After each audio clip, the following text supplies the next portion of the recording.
Nous, psychographié par Chico Xavier, de l'esprit Emmanuel.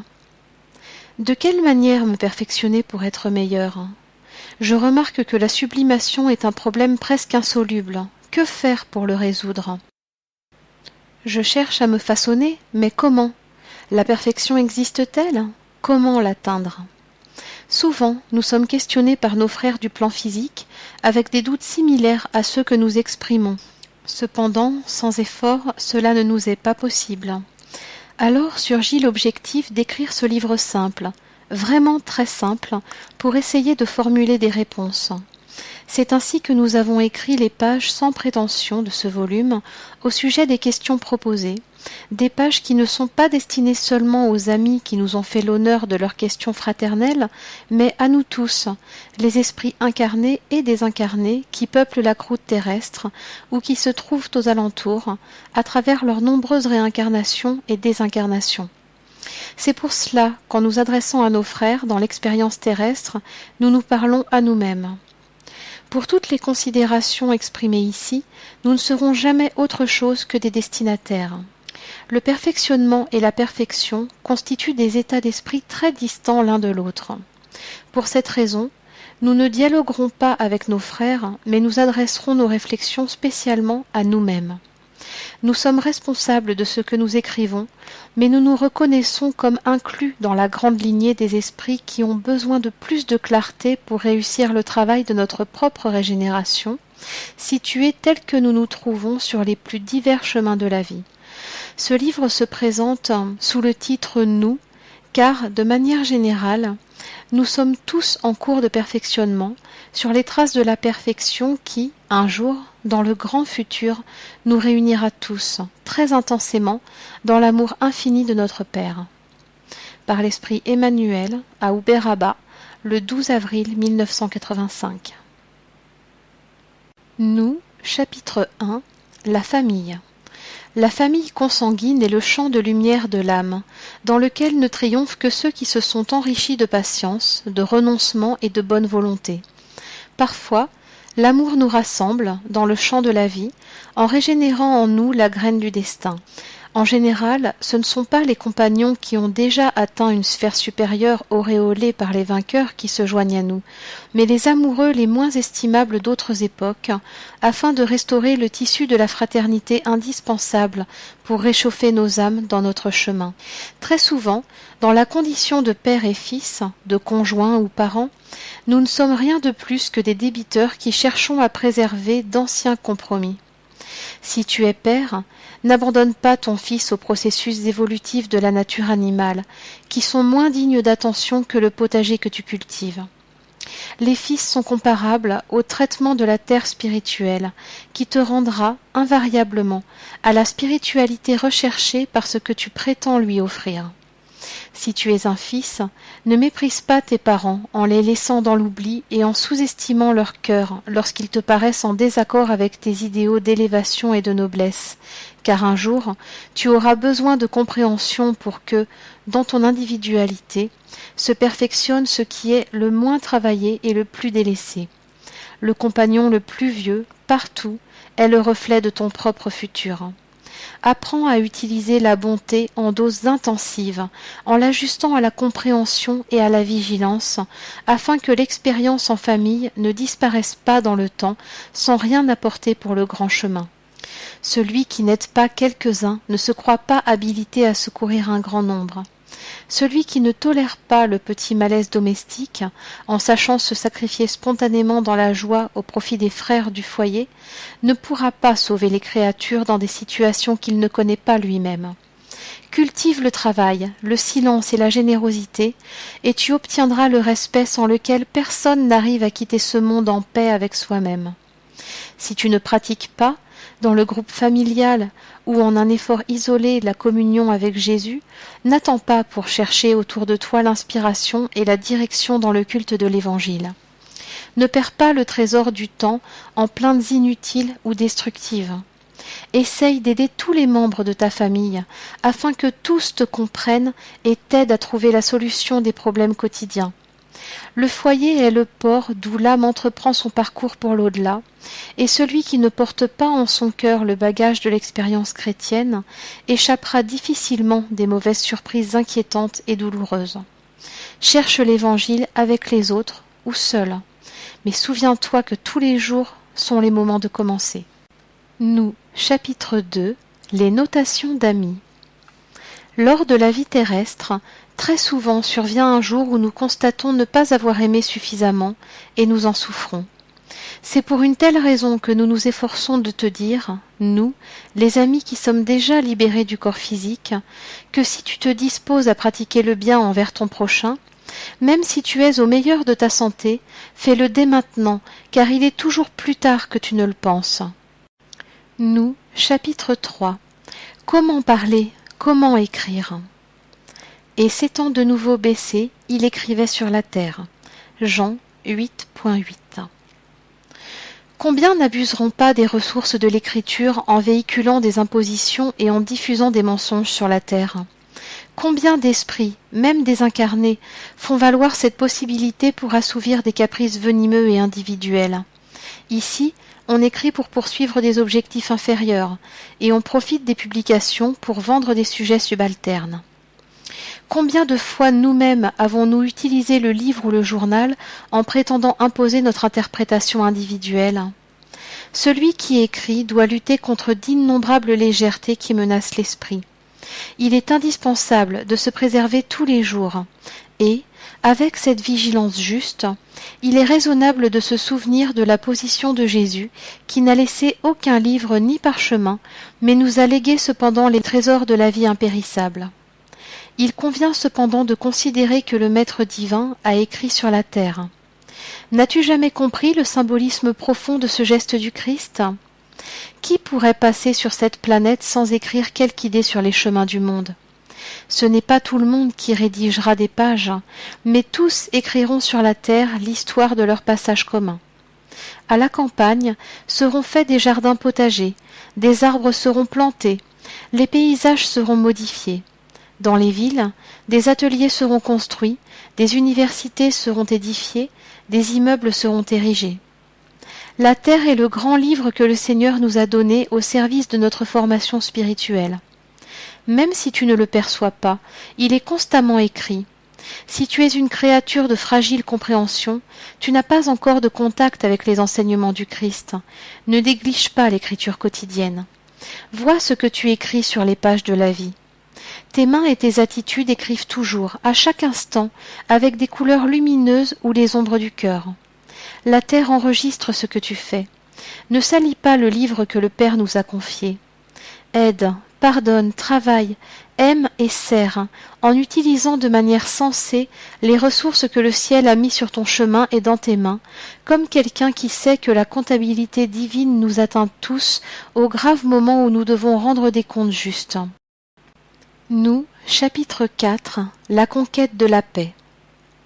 Recherche la paix, tu obtiendras une bénédiction en conséquence.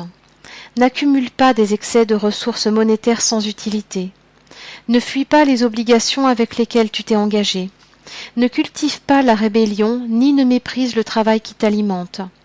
Ne plonge pas tes propres sentiments dans des passions effrénées.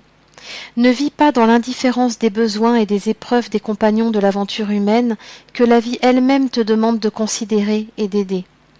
La paix viendra à ta rencontre et t'accompagnera si tu gardes ta conscience tranquille sur les fondations de ton propre devoir accompli avec droiture. Nous, chapitre 5, faute, charité et libre arbitre. La faute est un rabaissement, mais la charité nous élève. Par l'erreur dans le mal, l'homme s'enfonce dans le labyrinthe de la douleur. Par l'effort pour le bien, il se libère pour la victoire à laquelle il est destiné. En se fourvoyant dans la toile de l'illusion dans laquelle on transite sur terre, l'âme s'enfonce dans de sombres abîmes sans fond. Cependant, en ouvrant les yeux sur la recherche de la vérité et en plantant l'amour, une nouvelle lumière s'allume en nous et structure de nouveaux chemins. Il reste l'expiation tant que perdure le préjudice aux lois qui nous régissent, et de vastes horizons de paix s'ouvrent à l'esprit qui lutte en lui-même dès que l'on se consacre au travail de son propre perfectionnement. Souvenons-nous que dans l'état évolutif dans lequel nous nous trouvons, personne n'existe sans en payer le prix. Nous avons tous cheminé sur le sentier obscur du remords après avoir provoqué sur nous-mêmes la longue série de causes d'affliction que, imprévoyants, nous avons déclenchées. Pour le moment, nous ne sommes rien de plus que des âmes en construction dans l'atelier des épreuves, après le désastre de nos malheureuses délibérations. La faute, quant à elle, est un fantôme intérieur qui nous poursuit dans tous les coins du monde sous les formes les plus variées. La défection devant le Christ, nous l'avons tous partagée au cours de nos expériences, mais par la charité bien vécue, qui donne de soi sans penser à soi, qui se sacrifie et aide, qui supporte tout, comprend, aide et attend, nous pourrons laver le subtil tissu de notre âme en récupérant les forces qui nous enseignent à toujours servir. Pour cela, il faut que nous sachions utiliser la volonté. Nous sommes maîtres dans la résolution et esclaves des conséquences. Comprenons-nous mutuellement et aimons-nous en mobilisant notre libre arbitre pour la création d'un futur meilleur. Nous portons tous dans notre intimité propre de l'être notre douleur, notre affliction, notre épreuve ou notre problème. Et en tendant des bras fraternels les uns envers les autres, nous comprendrons que seul l'amour bien vécu peut multiplier le bonheur. Ne nous complaisons pas dans la faute. Utilisons la charité réciproque et, avec la relative liberté dont nous disposons, il nous sera possible d'édifier, avec Jésus, notre lendemain lumineux. Nous, chapitre 6, de l'union avec Dieu. C'est pour cela aussi que ceux qui souffrent, selon la volonté de Dieu, recommandent leurs âmes au fidèle Créateur dans la pratique du bien. Pierre 4.19. Il suffit que la souffrance nous touche pour que nous ressentions la nécessité de l'assistance divine. Même lorsque des philosophes négativistes ont défiguré le raisonnement ou le mot, si le danger nous menace, une intuition secrète nous affirme que Dieu veille sur nous et nous nous tournons immédiatement vers lui. Lorsque cela se produit, il est bon de réfléchir à la manière sage et juste de nous recommander au Créateur. Il est évident qu'il existe de nombreuses manières de préparer un tel acte de confiance, comme la prière qui sublime et l'étude qui clarifie, le travail qui réalise et la compréhension qui réconforte. Mais la meilleure manière de nous tourner correctement vers le Père, qui est aux cieux, est de pratiquer le bien. Ne nous faisons pas d'illusions. Un jour ou l'autre, nous souffrons tous. Il y a cependant ceux qui souffrent en révolte, découragés, désespérés et rebelles, et qui perdent la valeur de l'épreuve dans laquelle ils se trouvent. Il faut se convaincre, quelles que soient les circonstances dans lesquelles nous nous trouvons, que la manière juste de nous fier à la providence divine est essentiellement d'aider, de bénir, d'excuser et de servir, toujours et toujours, partout, car le service au prochain est le juste point de notre liaison avec Dieu. Nous, chapitre 7, Espoir et courage. Laisse ta parole de foi toucher les cœurs, pour qu'elle soit une semence du futur. La charité, c'est aussi donner de l'espoir et du courage aux compagnons qui sont prêts à défaillir dans la lutte pour la victoire du bien. Peut-être diras-tu que tu as déjà exprimé cet appel à la solidarité et à la concorde de nombreuses fois sans que personne ne te prête attention. Cependant, sois certain que quelqu'un aura entendu ton message et qu'il saura le transmettre dans des cercles que tu ne connais pas.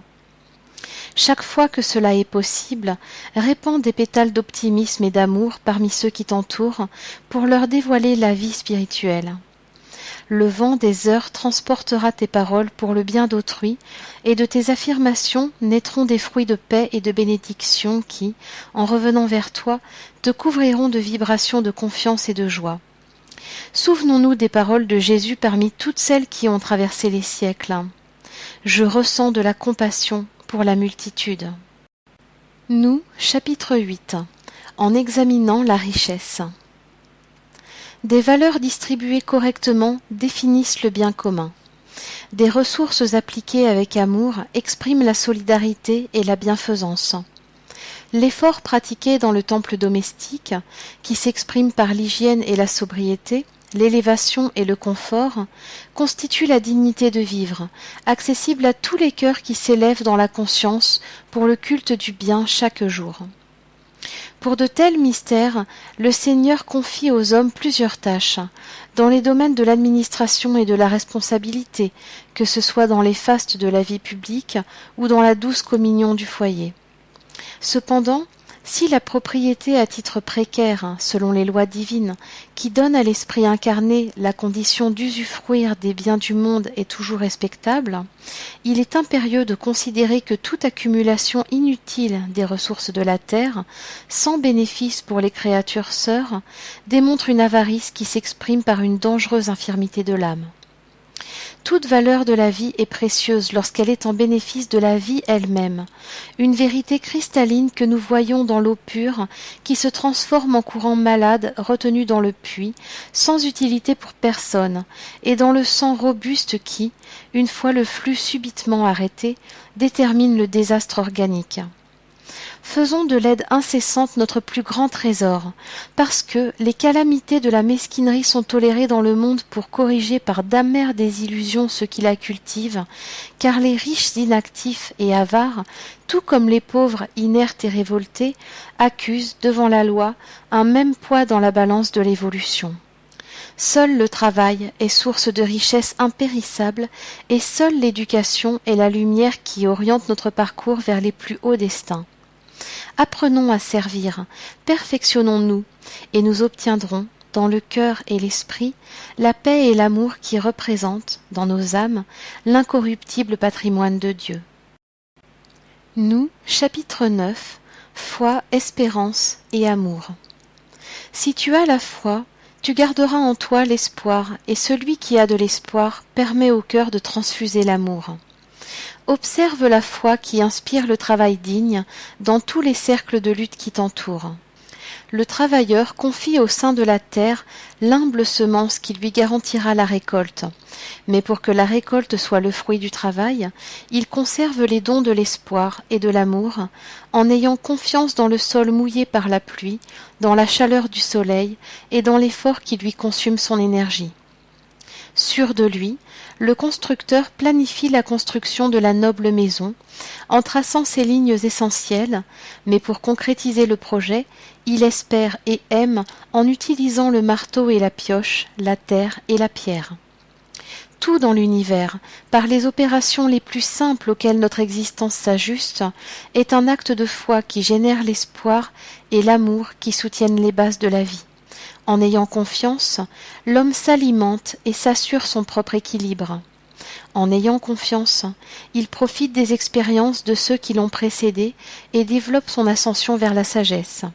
En ayant confiance, il croit mentalement et se perfectionne en se transformant en aide à ceux qui sont tombés, en guide des plus faibles, en protecteur des affligés et en bienfaiteur de ceux qui souffrent. Pour cela, cependant, pour atteindre la couronne d'humanité que la foi destine, il faut savoir espérer et aimer, toujours, en comprenant que tous les êtres et toutes les choses sont importants dans l'économie du monde, et que la douleur n'est autre que des bénédictions occultes qu'il faut utiliser et surpasser dans l'ascension triomphante vers la radieuse immortalité qui est notre destin. Nous, chapitre 10, dans l'ordre social. Observe dans ton propre foyer les forces différentes qui s'unissent et te nourrissent de sécurité, afin que tu ne te détournes pas du devoir de servir.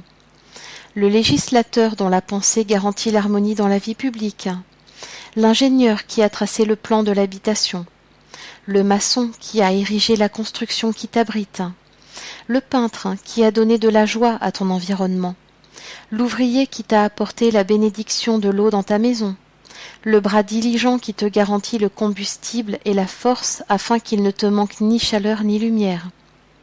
Pense au missionnaire qui t'offre l'équilibre et la tranquillité, le médecin qui protège ta santé, l'écrivain qui rénove tes idées, le professeur qui t'éduque, le frère qui t'offre amitié et réconfort, l'éboueur qui te délivre des ordures, le balayeur qui cultive l'hygiène, l'agriculteur qui garantit tes aliments. N'admets pas que l'argent soit l'unique moyen d'accéder à de telles valeurs. L'or en soi, dans un monde d'assoiffés et d'affamés, ne vaudrait ni la goutte d'eau, ni la miette de pain. Réfléchis à l'interdépendance qui régit toutes les phases de la vie et apprends à valoriser tes minutes pour étendre le bien. Aider tous avec spontanéité et tendresse, c'est remercier les autres de l'aide qu'ils nous offrent. Fuir la critique et la désapprobation, en pratiquant la solidarité et la stimulation fraternelle, c'est comprendre nos propres besoins, car nous ne cheminerons pas sans l'aide de nos prochains. Comprenons l'amplitude de la collaboration anonyme venue du prochain, et, en offrant à l'autre le meilleur de nous-mêmes, nous serons avec le Christ, notre Maître et Seigneur, qui, dans le sacrifice suprême, nous a enseigné à atteindre la suprême victoire. Nous, chapitre 11, les dons du Christ. Mais la grâce a été donnée à chacun d'entre nous selon la mesure du don du Christ. Paul, Éphèses 4.7. L'âme humaine, au cours de ces 20 siècles de christianisme, est une conscience éclairée par la raison, en pleine bataille pour la conquête des valeurs qui nous illuminent. Le camp de bataille est situé dans notre vie intime. L'animalité contre la spiritualité. Des millénaires d'ombre cristallisées contre la lumière naissante. Peu à peu, entre les alternatives de vie et de mort, la renaissance dans le corps et le retour à l'activité spirituelle, l'homme construit en lui les mêmes qualités indispensables à l'ascension qui, finalement, constituent les vertus du Christ, progressives en chacun d'entre nous. D'où la raison pour laquelle la lumière divine occupe l'existence humaine et croît en elle, au fur et à mesure que les dons de Jésus, limités, réduits, réguliers ou énormes, peuvent s'exprimer en elle.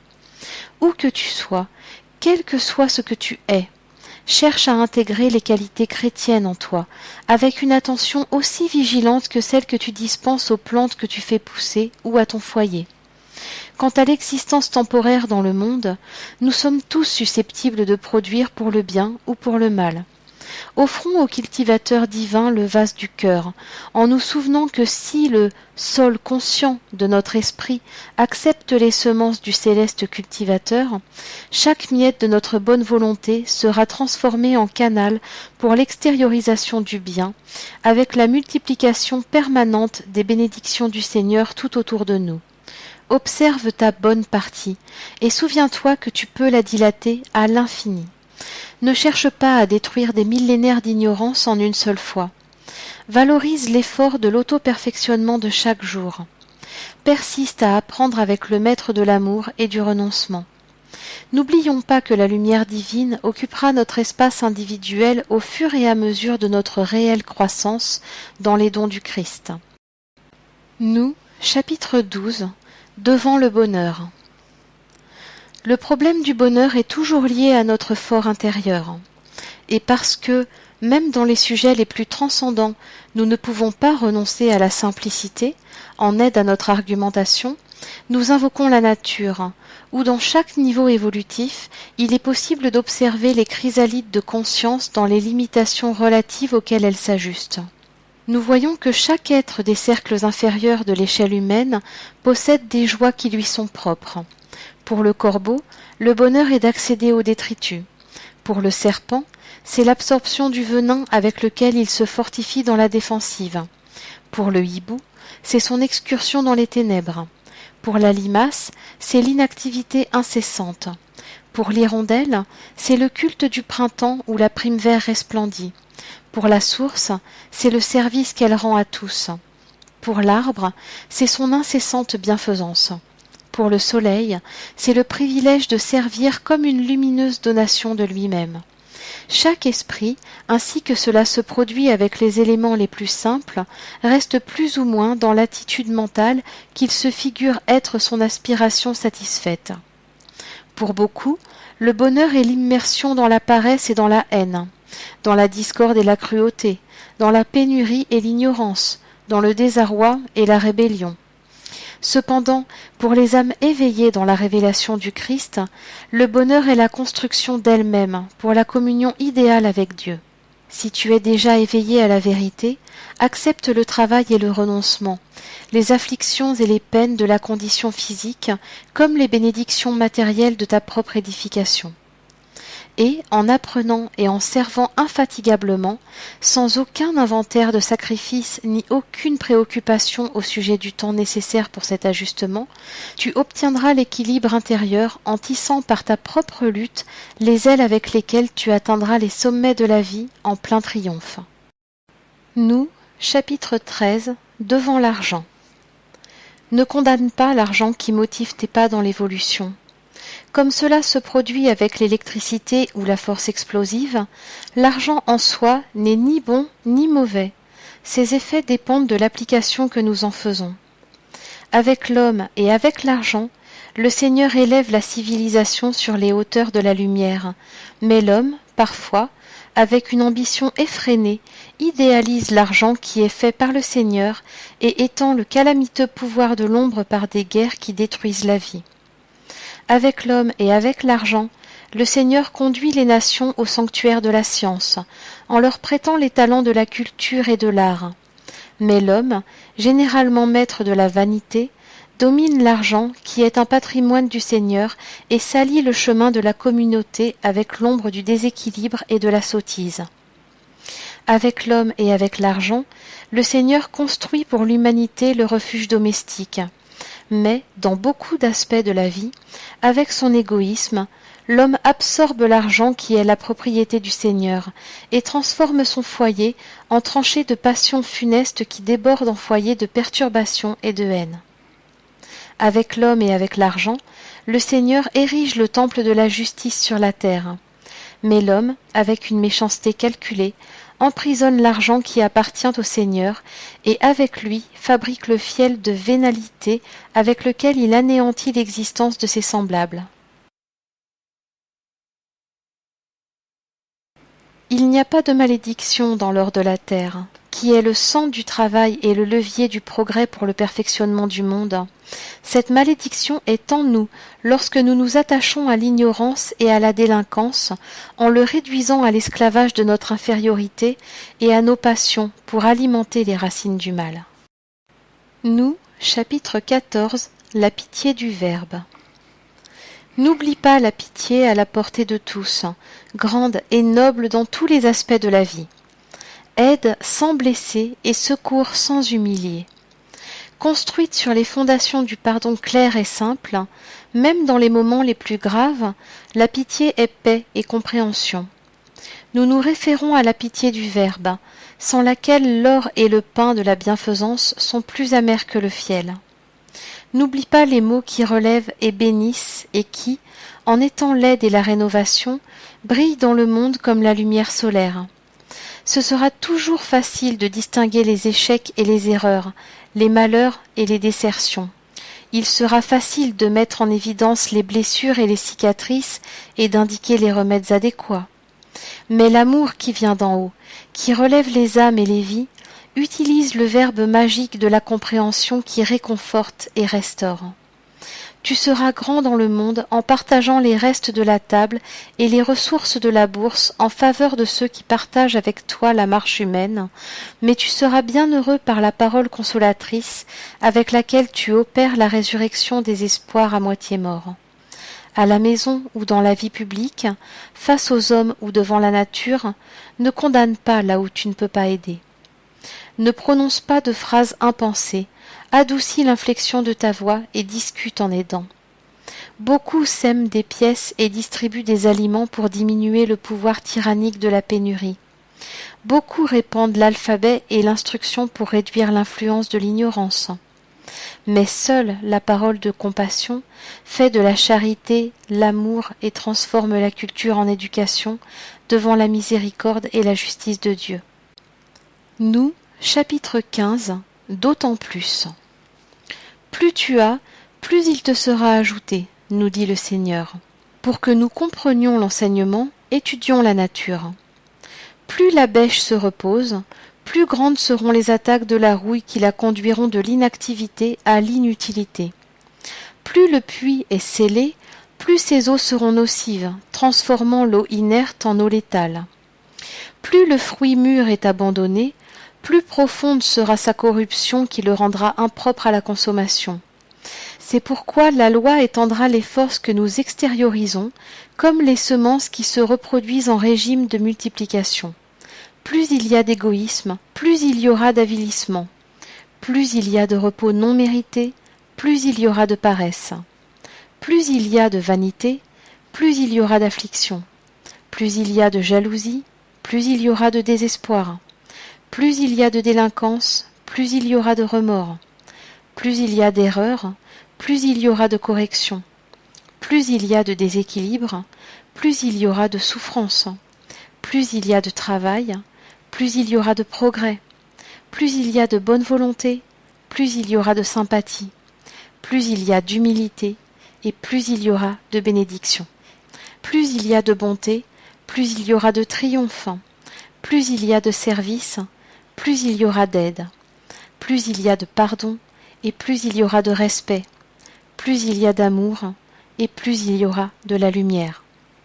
Examine ce que tu sens et penses, ce que tu dis et fais, car la loi multipliera toujours les ressources que tu offres à la vie, en te restituant obligatoirement le bien ou le mal que tu pratiques. Ainsi, l'enfer ou le ciel, l'allégresse ou la douleur, le bonheur ou l'obstacle sur notre chemin, c'est toujours la justice divine qui s'exprime en nous conférant ceci ou cela, conformément à nos propres actions. Le foyer est le port d'où l'âme se retire pour l'au-delà du monde, et celui qui ne porte pas dans le cœur les enseignements de l'expérience chrétienne échappera difficilement aux surprises inquiétantes et douloureuses. Nous, chapitre 16, sachons penser. Si tu prétends recevoir la lumière des anges pour vivre en paix parmi les hommes, observe comment tu penses, afin que l'ombre d'hier n'annulât pas ton espoir d'aujourd'hui. Chaque jour est un front mouvementé dans la lutte silencieuse dans laquelle il nous revient d'introniser dans la conscience la victoire spirituelle sur nous-mêmes, capable de nous garantir l'entrée dans la vie céleste. D'heure en heure, nous apprenons à penser au bien, pour le bien, avec le bien, par le bien, en étendant le bien pour que nous fassions moins d'erreurs face aux lois qui nous régissent. En observant le frère égaré, qu'il est convenu de traiter de malfaiteur, mentalise sa récupération qu'il intégrera dans la communauté des créatures utiles et aide-le autant que tu pourras. Face à la sœur considérée impure par les autres, réfléchis à l'effort nécessaire pour que sa valeur féminine soit noble et digne et tends-lui une main fraternelle. Devant le délinquant qui est accusé par la justice, médite sur la bataille indéfinissable que le compagnon malheureux aura vécue en lui-même avant de se rendre à la tentation, et aide-le avec les moyens dont tu disposes. Ne voile pas tes yeux avec le voile du pessimisme, ni ne couvre l'accusé de la glace de l'indifférence. Apprends à penser pour le bien, afin que le bien t'enseigne à voir et à servir. Où le monde voit la souillure et la corruption, la faillite et la chute, la pensée droite découvre des rêves et des aspirations déçues que la tempête de l'ignorance et de la pénurie a détruits. Ne te fie pas aux suggestions de la tristesse et du découragement, de la cruauté et de la malédiction. Aide, et tu ressentiras chez ton frère la continuité de toi-même. Et en allumant la lumière de la confiance et de la bonté autour de tes pas, tu auras ton esprit invulnérable à l'influence des ténèbres.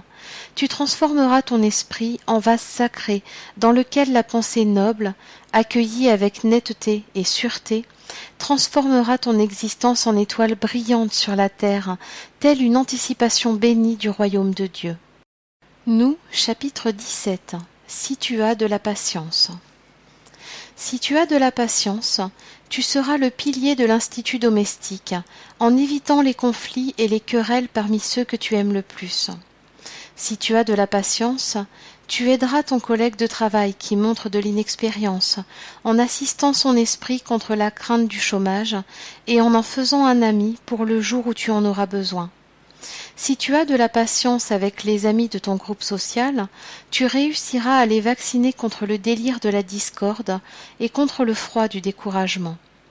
Si tu as de la patience avec ton propre corps, en t'abstenant des excès de la colère et des extravagances de l'alimentation, tu préserveras ta santé. Si tu as de la patience, tu sauras cultiver la tolérance et la courtoisie dans les lieux publics, et tu éviteras presque toujours les attaques de la délinquance. Si tu as de la patience, la paix en toi te donnera l'espoir et l'optimisme qui t'aideront sur les chemins du bien. Nous, chapitre 18. À moitié mort. Un homme qui allait de Jérusalem à Jéricho tomba sous les mains de bandits qui le volèrent, le couvrirent de blessures et le laissèrent à moitié mort. Ainsi, Jésus commence l'enseignement inoubliable de la parabole. De tout temps, nous rencontrons aussi des presque morts de l'âme sur les chemins du monde. Ceux qui sont tombés sous les coups de l'incompréhension, les désorientés que l'athéisme a poussés dans les affres de la souffrance, les mutilés de l'esprit que la calomnie a blessés en plein travail, les fatigués de la solitude, ceux qui se sont égratignés dans les épines de la révolte, les empoisonnés par le désespoir, ceux qui sont atteints par le doute destructeur, les prisonniers de l'obsession, les victimes du découragement, ceux qui ont succombé à l'hypnose de suggestions malheureuses, les blessés de l'angoisse, ceux qui ont été oubliés à l'ombre de l'ignorance. Compagnons du monde, soyez des esprits éternels, en voyage éducatif à l'école et dans les ateliers de la planète. À la fin du voyage, vous connaîtrez ce que vous aurez appris et vous cueillerez ce que vous aurez planté. La terre n'est que le refuge où vous êtes arrivés hier et que vous quitterez demain. Accumulez les trésors du bonheur futur, perfectionnez-vous par les études et l'assistance aux autres chaque fois que vous le pouvez. Surtout, méditez sur les autres voyageurs qui sont en conditions plus difficiles que vous et profitez de votre privilège de comprendre et d'aider.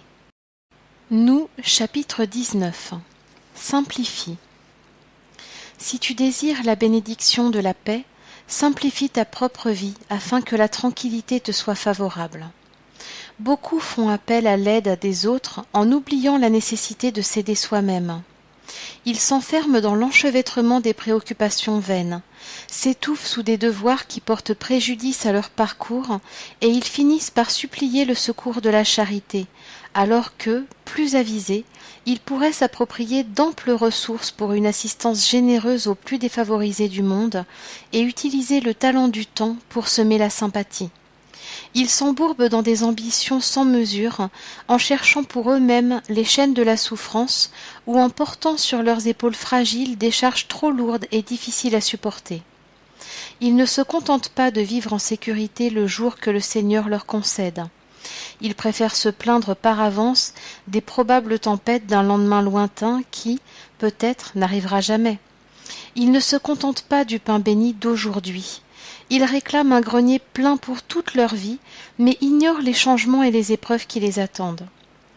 Ils ne se réjouissent pas du chaud et précieux vêtement qu'ils portent aujourd'hui. Ils exigent une garde-robe pleine et variée que probablement ils n'utiliseront jamais, alors que des compagnons de voyage exhibent une peau nue et froide. Ils ne se résignent pas à posséder l'argent utile qui résout les problèmes du moment.